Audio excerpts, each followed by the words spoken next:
I'm Alex Kurtzman. I'm the director of People Like Us. I'm Rahman, the composer of People Like Us.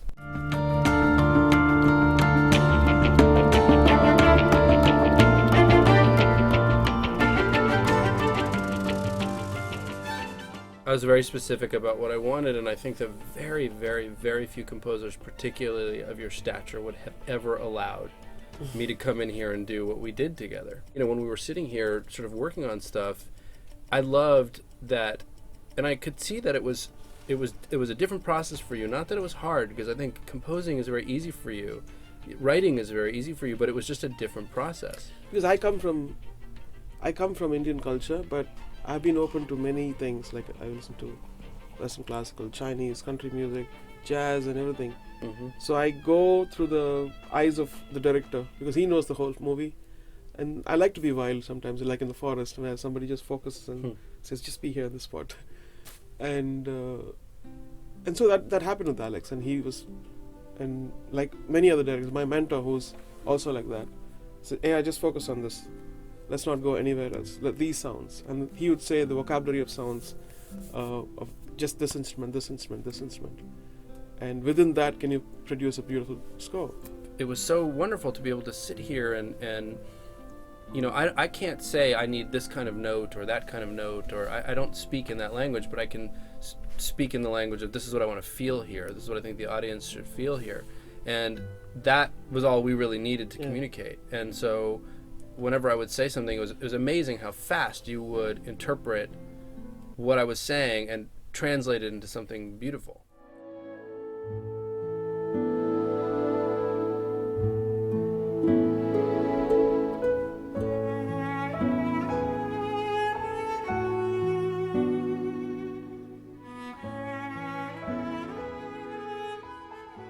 I think people are they're so interested to know what your process is, though.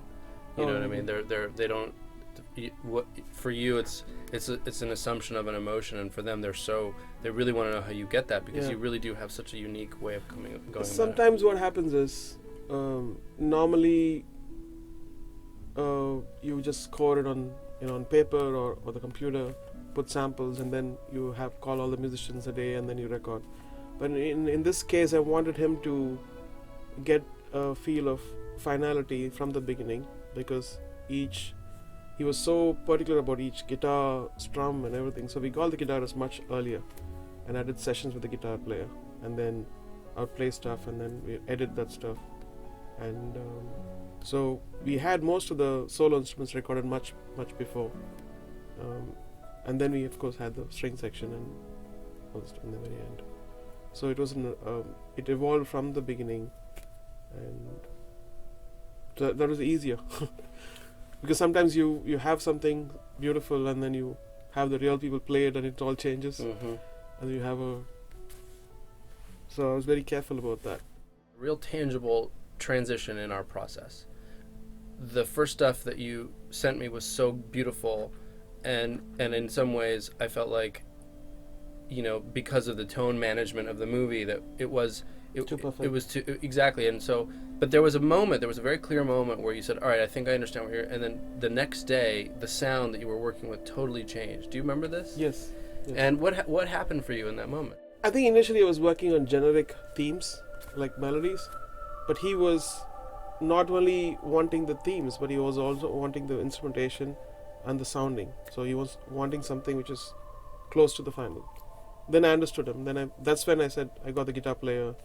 Then I got sounds which are more intimate, and the whole direction had to change 180 degrees. Then he was looking for things which are not perfect, things which are not had a perfect cadence in the end.